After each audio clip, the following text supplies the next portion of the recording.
Hello everybody, this is Minister Chris Cox. Just wanted to come and talk to y'all for a little while. As you know, we're in the youth conference this week. I'm here at my mother's house. We had a great night last night.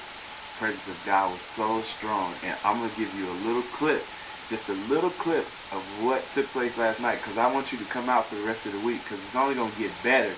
And the kids were so hyped, and the word was so good. So watch this next clip, and I hope you come out tonight and tomorrow night, because we're expecting a great move of God, and we don't want you to miss it. Peace.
Now, God takes Ezekiel and takes him to this valley. This huge level plain, and it's full with bones. And it's amazing because let's think like God thinks for a minute. He took Ezekiel to the valley, and God saw something and Ezekiel saw something. Ezekiel tells you what he saw. He saw bones, and God saw potential.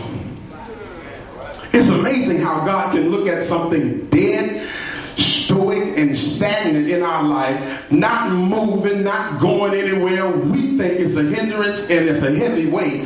And when we see death, God is able to see potential.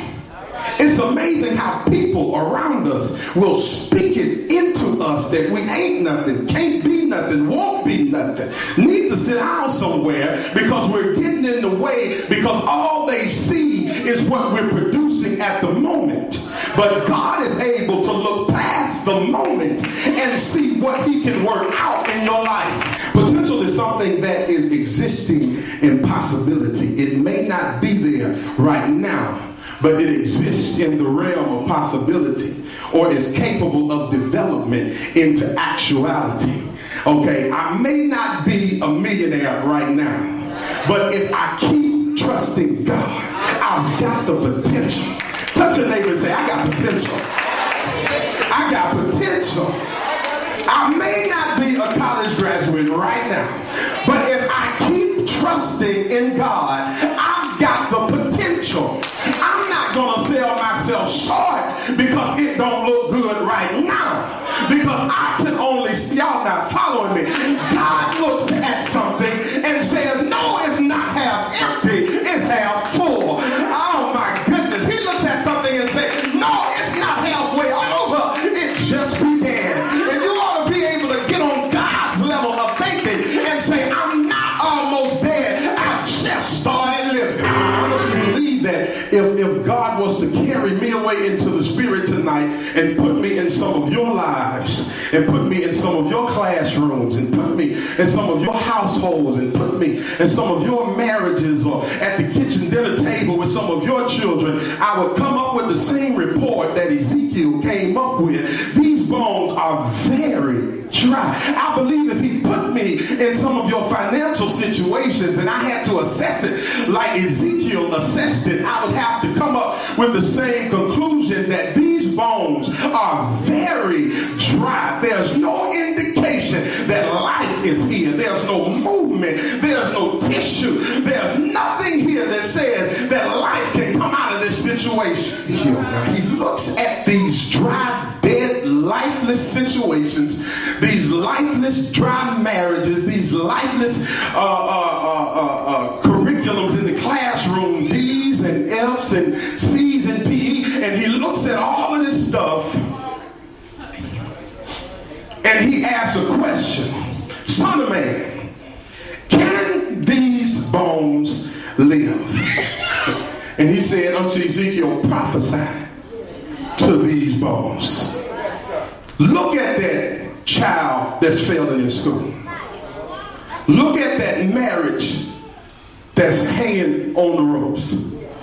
Look at those finances that are falling through the cracks. And don't just talk about them. Don't just